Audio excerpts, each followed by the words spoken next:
Brake van. The Fat Controller scolded both engines severely. "There must be no more tricks," he said. "I shall be watching you both. I have to decide which of you is to stay." He strode away. The twins looked glum. Neither wanted to stay without the other. They said so. "Then what is to do?" wondered Douglas. "Oh," said Donald, "each won't be as good as the other. Saying he'll have to keep both of us." Their plan was good, but they had reckoned without a spiteful brake van. The van had taken a dislike to Douglas. Things always went wrong when he had to take it out. Then his trains were late and he was blamed. Douglas began to worry. "You're a muckle nuisance," said Donald one day. "It's to leave you behind I'd be wanting." "You can't," said the van. "I'm essential."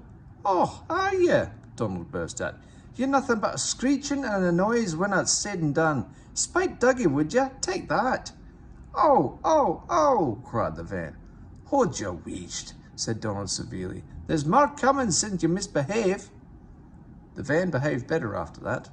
Douglas's trains were punctual and the twins felt happier. Then Donald had an accident. He backed into a siding. The rails were slippery. He couldn't stop in time and crashed through the buffers into a signal box. One moment the signalman was standing on the stairs, the next he was sitting on the coal in Donald's tender. He was most annoyed. "You clumsy great engine," he stormed. "Now you must stay there. You've jammed my points. Serves you right for spoiling my nice new signal box." The Fat Controller was cross too. "I am disappointed, Donald," he said. "I did not expect such clumsiness from you. I had decided to send Douglas back and keep you." "I'm sorry, sir," but Donald didn't say what he was sorry for. We know, don't we?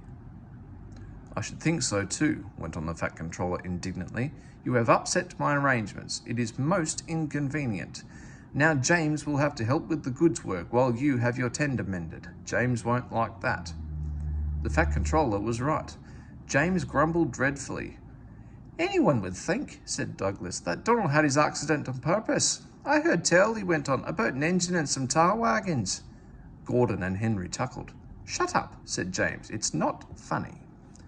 "Well, well, well," said Douglas innocently. "Surely, James, it wasna you. You dinna say." James didn't say.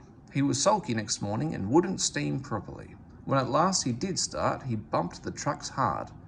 "He's cross," sniggered the spiteful brake van. "We'll try to make him crosser still." "Hold back," whispered the van to the trucks. "Hold back," giggled the trucks to each other. James did his best, but he was exhausted when they reached Edward's station. Luckily, Douglas was there. "Help me up the hill, please," panted James. "These trucks are playing tricks." "We'll show them," said Douglas grimly. Come on, come on," puffed James crossly. Get moving, you, puffed Douglas from behind. Slowly but surely the snorting engines forced the unwilling trucks up the hill. But James was losing steam. I can't do it, he panted. Leave it to me, shouted Douglas. He pushed and he puffed so furiously that sparks leapt from his funnel. "Oh!" groaned the van. "I wish I'd never thought of this." It was squeezed between Douglas and the trucks. Go on, it screamed, but they took no notice. The guard was anxious. Go steady, he yelled to Douglas. The van's braking. It was too late. The guard jumped as the van collapsed. He landed safely on the side of the line. I might have known it would be Douglas.